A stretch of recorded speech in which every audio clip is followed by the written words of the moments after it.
Boa tarde, bem-vindos ao webinar que assinala o Dia Internacional da Criança com Cancro, a 15 de fevereiro. O cancro infantil é a primeira causa de morte por doença em crianças com mais de 1 ano e também em adolescentes. Só em 2020, mais de 15.500 crianças e adolescentes foram diagnosticadas com cancro na Europa. Mais de 2.000 jovens morreram com cancro. Há um amplo consenso sobre a importância dos estilos de vida saudáveis para a redução do risco de recidiva de cancro nestas crianças e também para a manutenção da qualidade de vida e saúde mental nos sobreviventes de cancro. E é exatamente aí que se integra este webinar que hoje vos trazemos, que enquadramos também no projeto OACUS, Outdoor Against Cancer Connects Us. É um projeto financiado pela União Europeia e que pretende aqui contribuir para que adolescentes e jovens adultos europeus sobreviventes de cancro possam viver uma vida plena, sem riscos acrescidos para o desenvolvimento de cancro no futuro. Assenta essencialmente em 4 pilares fundamentais: a atividade física e desporto ao ar livre, a alimentação equilibrada, a saúde mental e psicológica e também a sustentabilidade e natureza. O consórcio tem 13 parceiros, Portugal é um dos parceiros, aqui representado pelo Núcleo Regional do Centro da Liga Portuguesa contra o Cancro e também pela Faculdade de Ciências do Desporto e Educação Física da Universidade de Coimbra e também pelo Serviço de Oncologia do Hospital Pediátrico de Coimbra, portanto da Unidade Local de Saúde de Coimbra. Dito isto, passemos à parte mais importante, apresentar aqui as nossas convidadas deste webinar. Temos connosco a doutora Sónia Silva, oncologista pediátrica do Hospital Pediátrico de Coimbra e também do SCRUS, educadora de infância do Hospital Pediátrico de Coimbra. Nós temos aqui algumas perguntas exatamente feitas, não só por pessoas que nos seguem nas nossas redes sociais, mas também algumas perguntas nós próprios quisemos fazer neste webinar. Começamos pela doutora Sónia Silva. Todos os anos são diagnosticados 400 novos casos de cancro pediátrico em crianças e adolescentes em Portugal. Este é um número que se tem mantido constante ou é um número que tem aumentado? Olá, boa tarde. Desde já agradeço o convite para participar neste webinar. E começo por dizer que o cancro pediátrico, felizmente, é bastante raro. Em Portugal corresponde a cerca de 1 a 2% do total de diagnósticos de cancro no nosso país, portanto é algo bastante raro e no qual nós não pensamos que existe. A nível mundial, nas últimas décadas, daquilo que se sabe ou a conclusão a que tem chegado é que há noção de haver um aumento do número de diagnósticos de cancro pediátrico. Não se sabe muito bem porquê, mas, por exemplo, a nível dos países menos desenvolvidos, talvez a maior sensibilização e o maior número de diagnósticos seja também responsável por este aumento do número total de casos. Muito bem. Para quem nos acompanhou este processo de realização deste webinar, nós tivemos aberto um fórum de discussão na nossa página de Facebook que permitia às pessoas colocarem questões no âmbito do cancro pediátrico e esta é uma das questões, vamos tentar responder a todas, nem que seja de forma congregada, não é? E esta pergunta diz assim: é comum as crianças fazerem febre, terem perturbações digestivas, tosse, infecções, viroses? Há sintomas que possam conduzir à suspeita de uma doença oncológica, ou seja, aqui também falamos da importância do diagnóstico precoce, não é? Sim, e é verdade o que a pergunta diz, que parte da sintomatologia ou muitos sinais e sintomas que ocorrem nas patologias mais frequentes da idade pediátrica são também sinais e sintomas que ocorrem na patologia oncológica e daí a dificuldade às vezes do diagnóstico e até dada a sua raridade é um diagnóstico que o médico que lida com crianças não pensa, é um diagnóstico que não é pensado. O que sabemos é que perante sinais e sintomas mais frequentes de outras patologias, quando a evolução destes sinais e sintomas não está a ser como a evolução natural daquela patologia ou quando estão associados a outros sinais e sintomas que não encaixam nestes quadros clínicos, aí poderemos ter que pensar noutros diagnósticos, nomeadamente no diagnóstico de cancro pediátrico. E aproveito aqui para falar 7 sinais e sintomas de alerta. Portanto, aqui a primeira imagem é perante uma criança com palidez, nomeadamente com algum tempo de evolução, ou com hematomas e quimoses, as chamadas nódoas negras, ou até com hemorragias fáceis, nomeadamente hemorragias pelo nariz, hemorragia pela boca. Portanto, estes sintomas hemorrágicos e a palidez que não esteja associado nem a um quadro infeccioso, nem que se associe, por exemplo, a um traumatismo, devem ser sinal de alerta. O segundo quadro de sinais e sintomas, portanto, tumefações ao nível das localizações dos diferentes gânglios linfáticos, portanto, devido ao aumento destes gânglios linfáticos, na ausência quer de infecção, na ausência de quadros febris, e também uma das imagens também que trago é mesmo isso, é um aumento dos gânglios linfáticos a nível do pescoço, na base do pescoço. Especialmente se não forem dolorosos e que lá está, não estiverem associados a febre, deve fazer também pensar em cancro pediátrico. Depois não esquecer a perda de peso sem causa aparente, o quadro de febre prolongada ou intermitente, também que não é explicada por um quadro infeccioso, e a sudorese noturna, portanto a criança que sua muito durante a noite, mas que é algo que é recente, portanto que não é característica da criança. Depois aqui, como quarto grupo de sinais e sintomas de alerta, também trago uma fotografia de um dos nossos doentes do serviço para exemplificar a mancha branca da pupila do olho, a chamada leucocória, ou um estrabismo que é fixo, portanto os olhos tortos, mas que é fixo ou de início recente, devem alertar para podermos estar perante o cancro do olho mais frequente da criança, que é o retinoblastoma. Especialmente estas crianças têm menos de 4, 5 anos de idade, aparentam estar saudáveis, portanto passa despercebido este diagnóstico muitas das vezes, e perante esta suspeita é urgente recorrer a um oftalmologista, especialmente um que tenha experiência em idade pediátrica, mas com alguma urgência, portanto não é uma consulta que possa esperar meses, porque é um cancro que está a crescer dentro do olho, e chamar então leucocória deve ser mesmo um sinal de alerta para a ida ao oftalmologista. E depois aqui um quinto sinal e sintoma de alerta, que também trago uma imagem bastante elucidativa, o inchaço da barriga ou a distensão abdominal, mesmo numa criança que não aparenta estar doente, também é um sinal de alerta, neste caso o quinto sinal de alerta.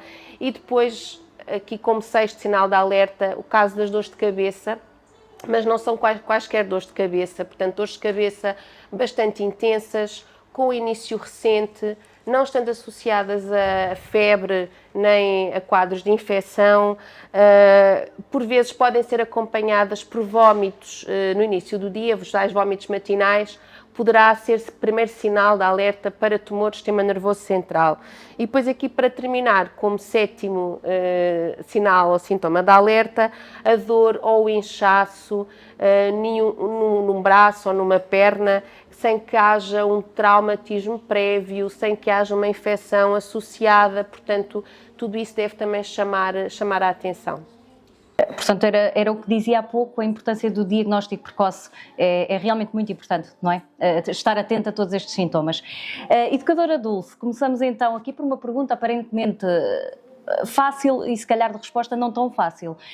Como é que é trabalhar no Hospital Pediátrico de Coimbra? Portanto, viver diariamente com esta situação, com esta doença que é o cancro, ainda para mais em idade tão prematura. Que atividades, já estou a falar na segunda pergunta, mas que atividades desenvolve com estas crianças no dia-a-dia? Primeiro quero agradecer o convite.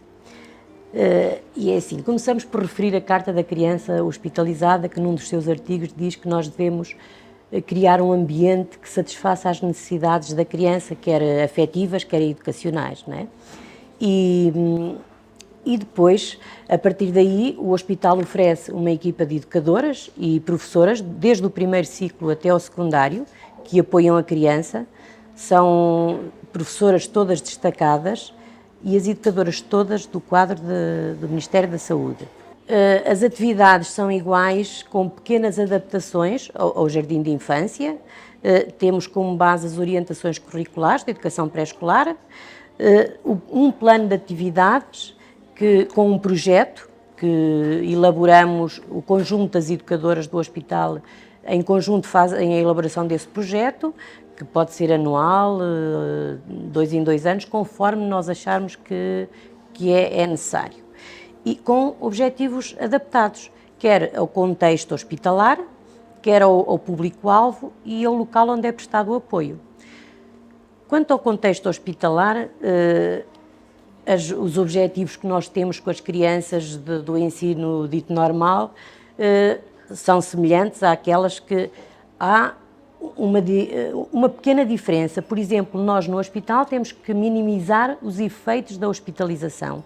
Temos que restabelecer o equilíbrio emocional da criança. Tentamos isso porque é claro que a hospitalização cria sempre alguns sentimentos de medo e de insegurança, também à família, né? Quer aos pais, quer à família, e nós, nestes objetivos, tentamos um equilíbrio, para além do desenvolvimento global da criança, de outros objetivos que mais colegas no público têm. Depois, quanto ao público-alvo, nós atendemos e apoiamos crianças dos 0 aos 18 anos. A nossa faixa etária das educadoras é dos 0 aos 5, 6, mas como o hospital recebe jovens até aos 18 anos, tentamos também apoiá-los através de atividades que lhes oferecemos. Quanto ao local onde é prestado os cuidados, no internamento há uma sala de atividades, onde as crianças se podem deslocar. Quando a criança não está em condições, as educadoras deslocam-se ao quarto. No hospital-dia, eu costumo chamar-lhe uma sala polivalente. As crianças vão fazendo tratamento e fazendo atividades ao mesmo tempo. Temos depois, neste tal plano anual de atividades, durante o ano, a ludoteca, que muitas vezes as nossas crianças do hospital-dia não se podem deslocar porque estão a fazer quimio ou quê, mas as do internamento, acompanhadas de uma enfermeira, se podem deslocar à ludoteca. E para além das comemorações dos dias importantes, como o dia do pai, o dia da mãe, o carnaval, o Natal, o dia da criança, todos esses dias são comemorados. Temos um dia que não é comemorado nos jardins de infância cá fora, que é o dia da criança com cancro. De resto, os outros todos são comemorados. Falou há pouco, a educadora Dulce falou há pouco aí nos pais. O papel é importante já por si, só. Numa situação dita normal, os pais já são tão importantes. Numa situação de cancro pediátrico, qual é a importância ainda acrescida de pais, familiares, amigos para estas crianças? Sim, a criança, devido à sua patologia, muitas vezes fica muito tempo isolada, não é? Como é óbvio, não pode andar a brincar com os seus pares. É importante que sempre que possa ter os amigos por perto dela, os familiares, sempre que isso seja possível. Os pais têm que, apesar de ser muito difícil, criar regras, continuar com as regras, exatamente como fariam se a criança não estivesse doente. Eu sei que é difícil, mas também nunca ninguém disse que ser pai ou mãe é fácil. Exatamente.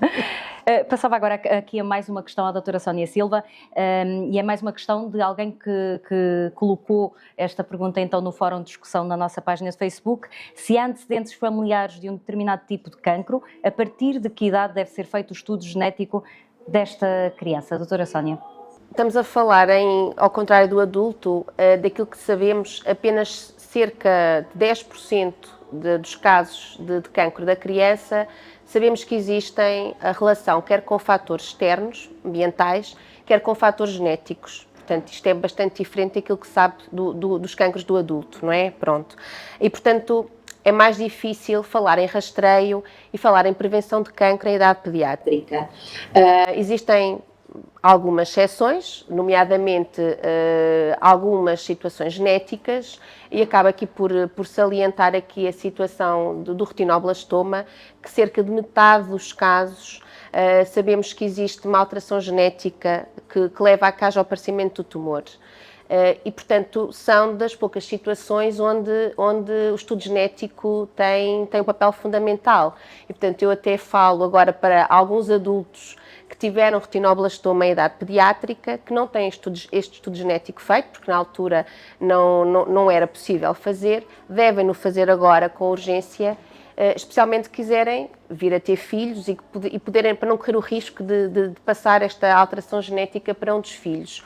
Ou, neste caso, eu também falo para estes adultos que, entretanto, já tenham tido filhos e que não tenham um estudo genético feito, devem levar os seus filhos, nomeadamente se tiverem crianças com menos de 4, 5 anos de idade, que é a faixa etária em que aparece este tumor, devem levar estes seus filhos com alguma rapidez para a observação para o oftalmologista, que os deve até seguir, até termos o resultado do estudo genético.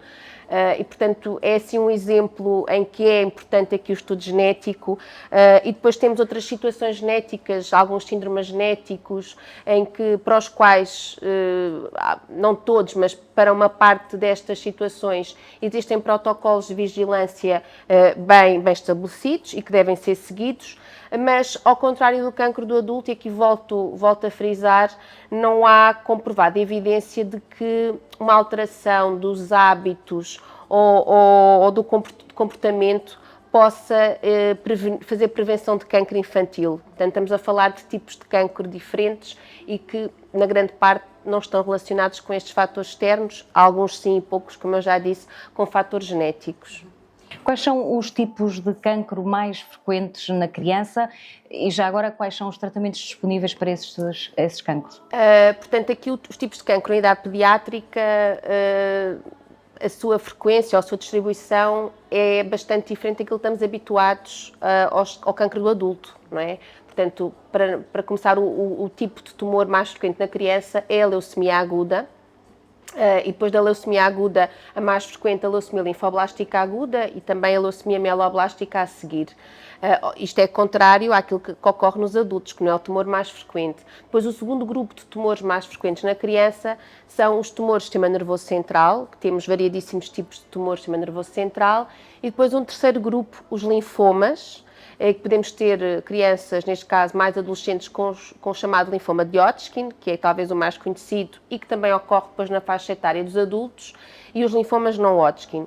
E depois temos um quarto grupo, que inclui todos os outros tumores sólidos, dos quais se destacam por, apesar da sua extrema raridade, serem mais frequentes, nomeadamente, volto a falar do retinoblastoma, que é o tumor ocular mais frequente em idade pediátrica, do tumor de Wilms, que é o tumor renal também mais frequente, o hepatoblastoma, o tumor hepático, o neuroblastoma e depois os sarcomas ósseos, em que os mais frequentes, mais na faixa etária dos adolescentes, são o osteosarcoma e o sarcoma de Ewing. Relativamente aos tratamentos, apesar de termos no global tipos de tumores diferentes do adulto, as armas terapêuticas são as mesmas ou são semelhantes.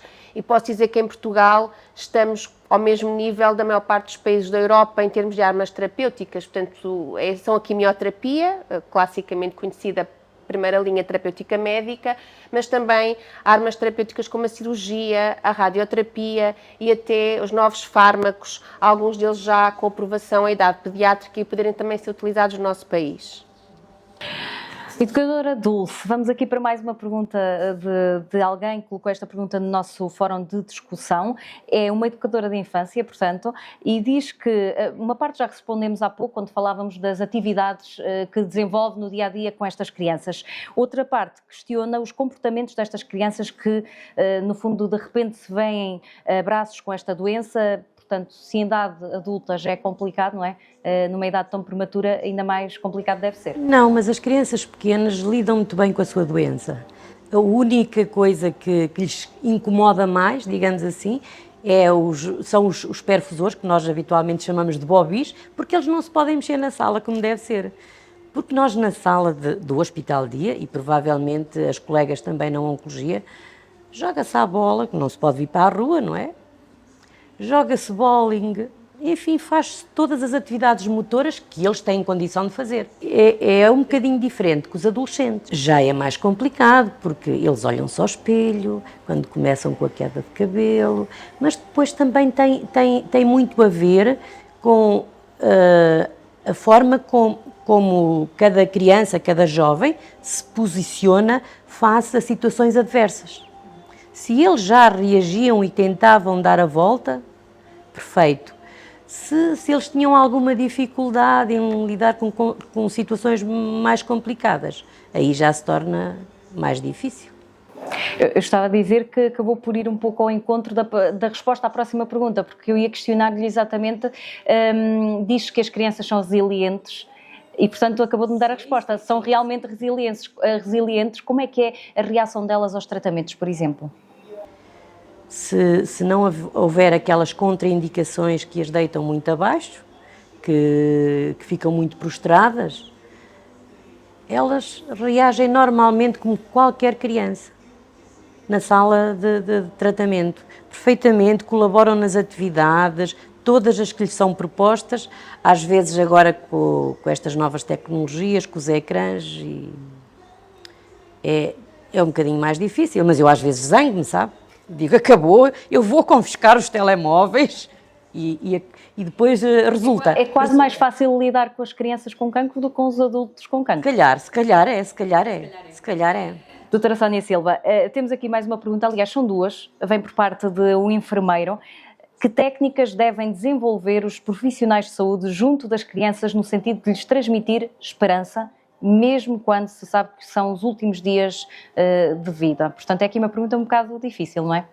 Sim, eu acho que agora está a começar as perguntas mais difíceis, aquelas que não vêm nos livros, as respostas, e para a qual nós não temos formação, se calhar, suficiente, ou vai depender também depois da experiência e do contacto com estas crianças. Não há uma resposta certa, e a resposta também não é igual para cada criança e não é igual também para cada família com a que lidamos.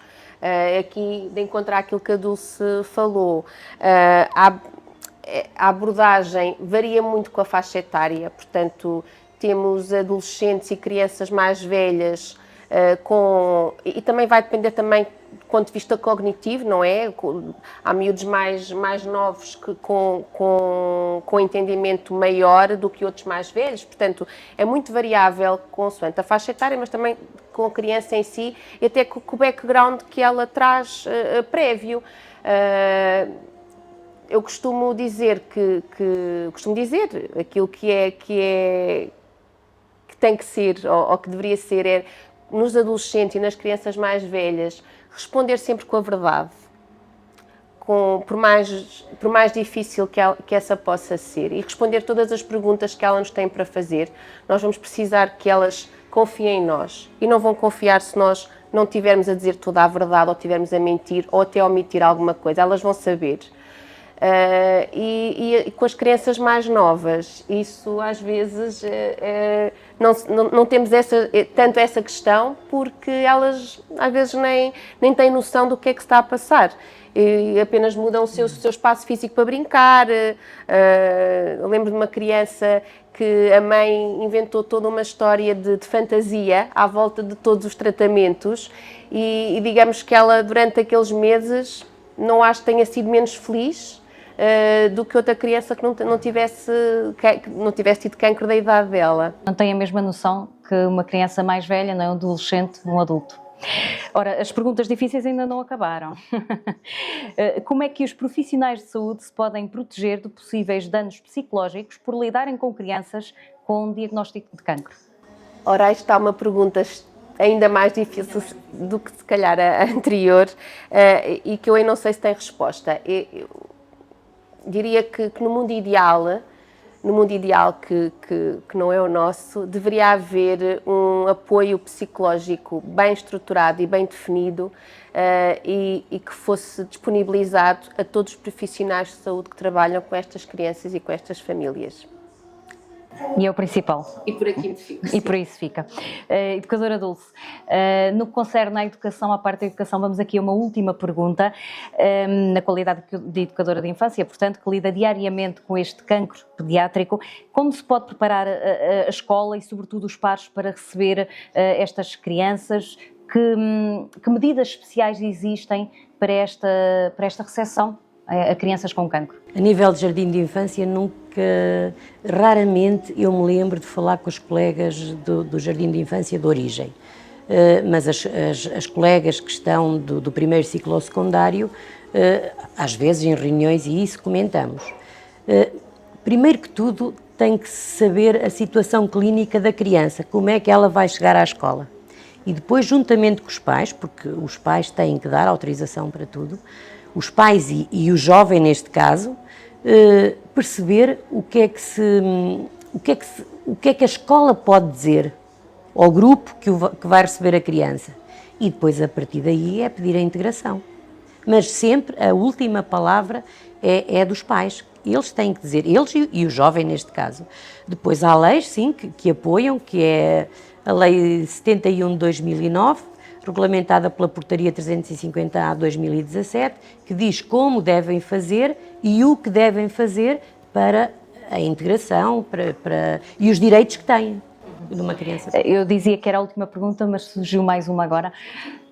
É gratificante, não é? Ser educadora de infância e lidar com uma doença destas. Portanto, já é gratificante por si ser educadora de infância, mas numa situação destas ainda deve ser mais... É gratificante ser educadora de infância, sempre gostei e acho que não mudaria agora, passados estes anos todos.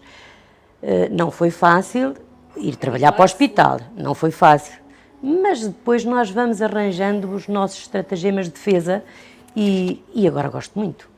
Gosto muito, é quase como a minha casa, apesar de o grupo não ser todos os dias o mesmo, não é? São crianças diferentes, mas são crianças que eu conheço e já chego à sala e já quase ponho e disponho, esquecendo que estão lá os pais, que não é habitual isso em jardim de infância.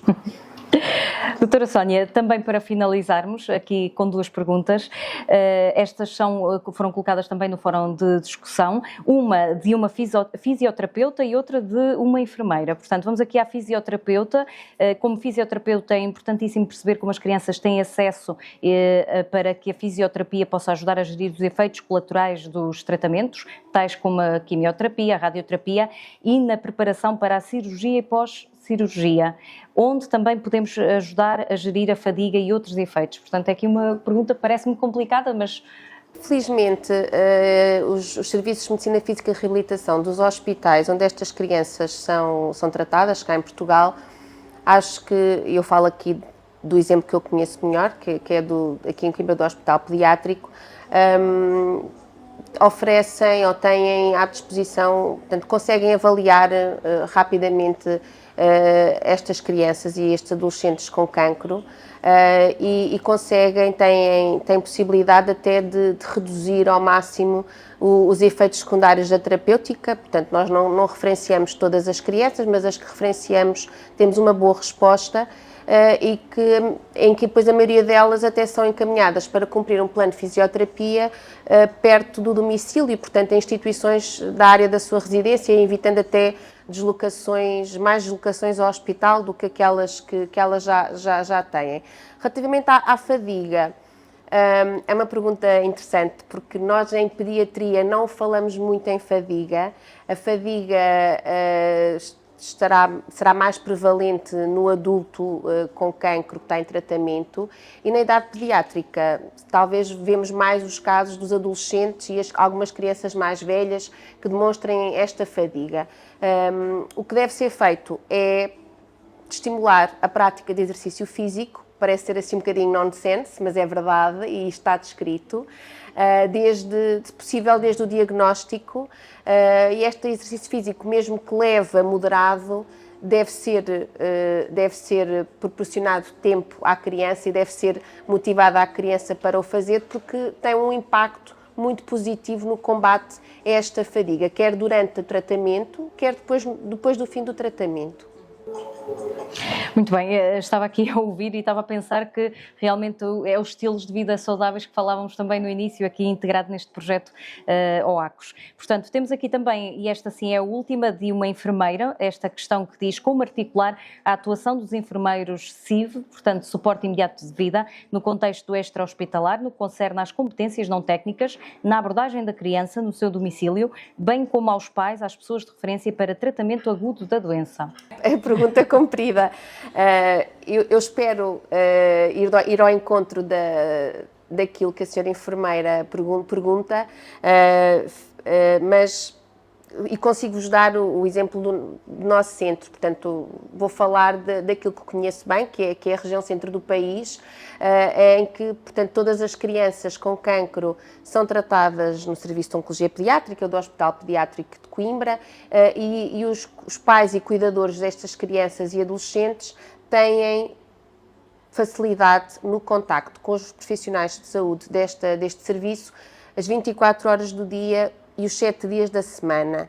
Portanto, é extremamente raro, digamos, que não me lembro assim de nenhum caso, em que tenha havido necessidade de contacto com estes enfermeiros CIV em contexto extra-hospitalar. Mesmo que estas crianças precisem de alguma observação urgente e mais rápida, mesmo quando há possibilidade ou quando os pais recorrem às urgências ou aos centros de saúde da área da residência, o contacto com o nosso serviço é muito próximo e é muito fácil e, portanto, acabamos por orientar, mesmo às vezes à distância e não no nosso espaço físico, situações agudas que ocorram nos nossos doentes, nos doentes de serviço. Muito bem. Doutora Sónia Silva, educadora Dulce Cruz, muito obrigada por terem estado aqui hoje connosco, por ajudarem a esclarecer estas questões que são pertinentes e que, no fundo, são dúvidas do público em geral, principalmente quem lida com esta doença. Chegamos ao final, então, deste webinar do Dia Internacional da Criança com Cancro. Além de reiterar aqui o agradecimento às nossas convidadas, agradecer também aqui ao Café Concerto, que nos disponibilizou este espaço e foi tão amável connosco para podermos realizar este webinar e, naturalmente, agradecer também ao Convento de São Francisco e à Câmara de Coimbra. Antes de finalizar, deixar aqui a nota que a Liga Portuguesa contra o Cancro tem unidades de psico-oncologia que oferecem apoio psicológico especializado a familiares, a amigos, a cuidadores destas crianças e também unidades de apoio social e jurídico para apoio e esclarecimento destas famílias. Por esta altura, a nossa produção estará a colocar exatamente aqui no ecrã também os contactos que poderão utilizar para ter mais esclarecimentos neste âmbito. Despedimos-nos então e agradecemos a presença de todos os que estiveram connosco durante este webinar e até à próxima, até uma próxima iniciativa.